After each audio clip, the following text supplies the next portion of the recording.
What if I told you the United States could see a third Trump term? Sounds impossible, right? Well, buckle up because Donald Trump himself is hinting at ways to make it happen.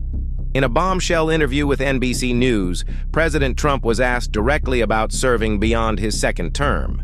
And while most expected a firm no, Trump instead dropped this eyebrow-raising response. There are methods which you could do it.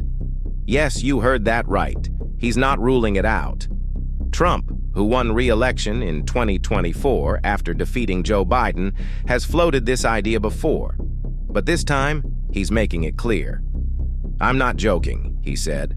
You said you were not joking about a third term, about possibly wanting a third term. Does that mean you're not planning to leave office on January 20th? I'm not looking at that, but I'll tell you, I have had more people ask me to have a third term, which is, in a way, a fourth term, because the other election, the 2020 election was totally rigged. So it's sort of a fourth term in a certain way. I just don't want the credit for the second, because Biden was so bad. He did such a bad job. I'm just telling you, I have had more people say, please run again. I said, we have a long way to go before we even think about that. But here's the thing. The 22nd Amendment to the U.S. Constitution explicitly limits presidents to 2 terms. It was ratified in 1951 after Franklin D. Roosevelt won 4 consecutive elections. To change it? A political nightmare.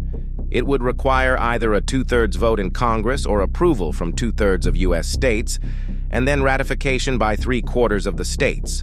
Experts say, not happening. But Trump and his allies are looking at another possibility, the vice presidential loophole. One scenario? His VP, J.D. Vance, could run in 2028, win, and then step down, making Trump president again. When asked about this, Trump smirked and said, "That's one, but there are others too." But does that really work? Legal scholars say, probably not.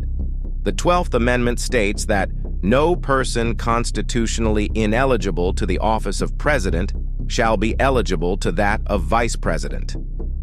Translation: if Trump can't be elected president again, he likely can't be VP either. Notre Dame law professor Derek Muller weighed in, saying, "I don't think there's any one weird trick to getting around presidential term limits." Still, some Republicans are trying. In early 2025, Representative Andy Ogles introduced a proposal to allow non-consecutive third terms. That means former presidents like Obama, Bush, and Clinton still ineligible. But Trump, since he's already served non-consecutive terms, he'd qualify. But let's be real.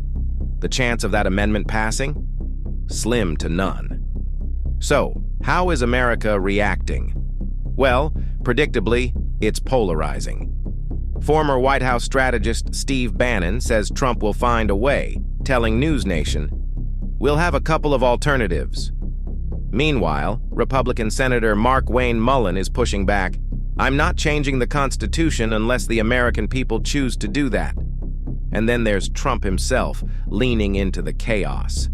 In February, after reversing New York's congestion pricing plan, he posted this on Truth Social, "Long live the king." The White House even shared an image of him wearing a golden crown. Coincidence, or is he sending a message? One thing's for sure, Trump has already shattered political norms. After losing in 2020, he made a historic comeback in 2024, becoming just the second U.S. president ever to serve non-consecutive terms, after Grover Cleveland in the 1800s. So will he try to rewrite history again? Will the Supreme Court step in? Or is this just another classic Trump headline grab? Let us know your thoughts in the comments. And don't forget to share, because if this happens, you'll want to say you saw it coming.